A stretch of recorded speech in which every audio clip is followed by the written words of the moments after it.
Bonjour à tous et bienvenue sur Ala Madrid Actu. Nous sommes le 1er avril 2026 et nous commençons notre revue de presse. Nous commençons avec le journal AS, donc direction l'Espagne, et nous revenons sur la rencontre qui a opposé hier soir l'Égypte à l'équipe nationale d'Espagne, la Roja. Et pendant cette rencontre, le match s'est soldé par un but par 0-0, un match nul, plutôt un match terne. L'équipe d'Espagne a buté sur une bonne équipe égyptienne qui a su maintenir sa cage inviolée. Mais l'essentiel n'était pas de ce côté-là. Pour la soirée d'hier, l'essentiel était dans les tribunes. Oui, dans les tribunes, il y a eu des chants racistes, d'où le titre de ce matin du journal AS, Vergüenza mondiale, ce qui signifie honte mondiale. Des chants racistes ont été proférés dans les tribunes, notamment qui ne saute pas du moins, et musulmans. Et donc, plusieurs sorties ont été manifestées à cet égard. Il y a bien sûr eu d'autres paroles et d'autres chants xénophobes, homophobes, racistes et des paroles de violence.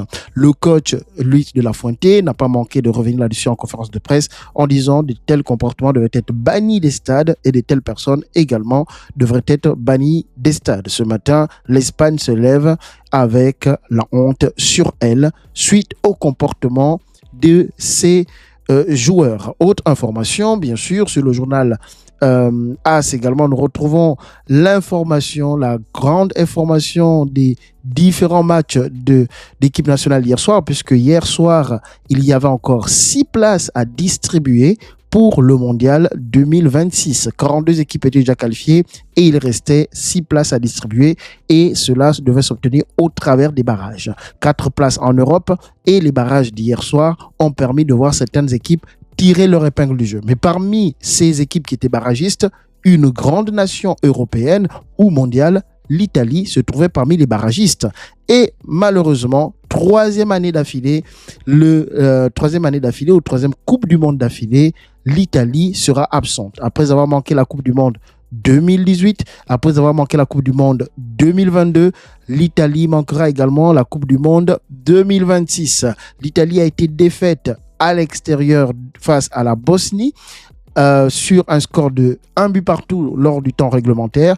L'équipe d'Italie a été réduite à 10 à partir de la 41e minute et n'a pas pu faire mieux que d'aller jusqu'au tir au but et a fini par perdre au tir au but 4 buts à 1.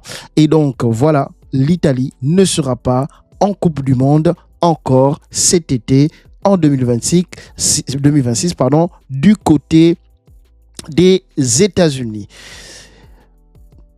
Malgré cet échec, la fédération de football italienne a toutefois renouvelé son soutien à Gennaro Gattuso, qui est en ce moment encore le sélectionneur de l'équipe d'Italie et qui, lui, n'a pas manqué en conférence de presse de soutenir ces garçons et dire qu'il était fier de ce qu'ils avaient fait lors de la rencontre d'hier soir face à la Bosnie. Les équipes également qualifiées en Europe, il y a la Turquie d'Arda Güler qui a arraché son billet pour la Coupe du Monde après 24 ans d'absence en Coupe du Monde.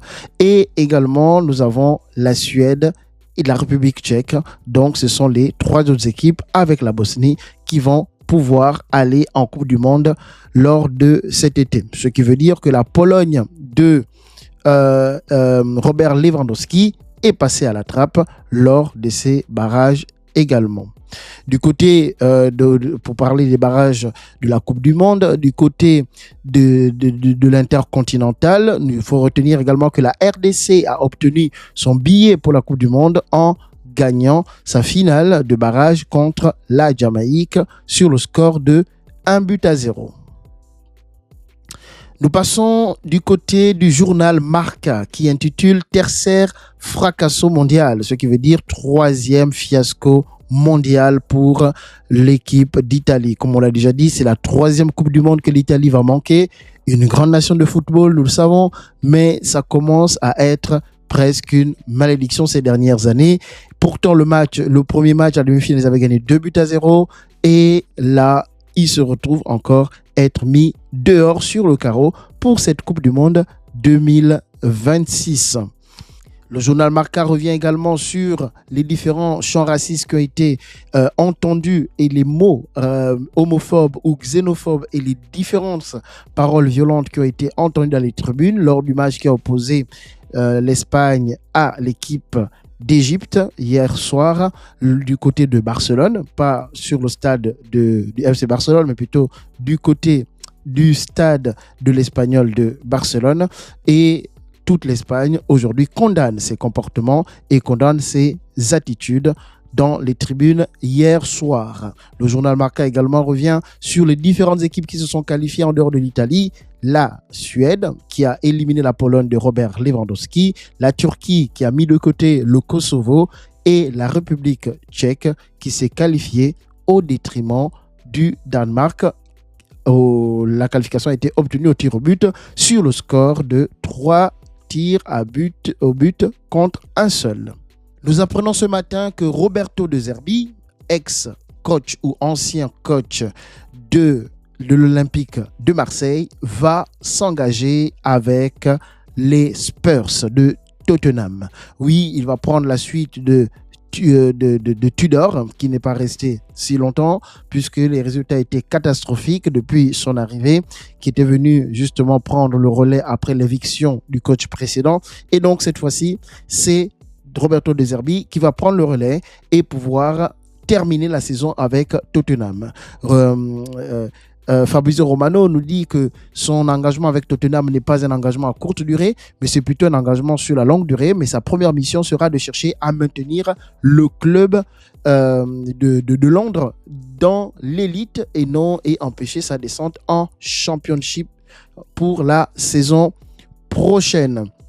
Alors, Roberto De Zerbi est déjà passé en Angleterre, il était le coach de Brighton, il est resté 1 an et 9 mois et il a aussi coaché du côté du Shakhtar Donetsk où il est resté 1 an et en France avec le club de Marseille où il est resté 1 an et 7 mois. Donc pour l'instant on a l'impression que ces expériences durent en moyenne 1 an. Donc, peut-être qu'il restera en moyenne 1 an du côté de Tottenham ou peut-être que les choses se passeront tout à fait différemment. Alors, le calendrier qui va se présenter à Roberto De Zerbi dans l'immédiat, c'est qu'il commence avec Sunderland à l'extérieur, puis il va recevoir Brighton à domicile. Ensuite, il faudra se déplacer du côté des Wolves de Wolverhampton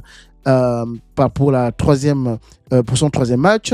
Le quatrième match, il devra se déplacer du côté d'Aston Villa et il devra recevoir pour le match suivant l'équipe de Leeds et il devra se déplacer du côté de Chelsea et ensuite recevoir Everton à domicile.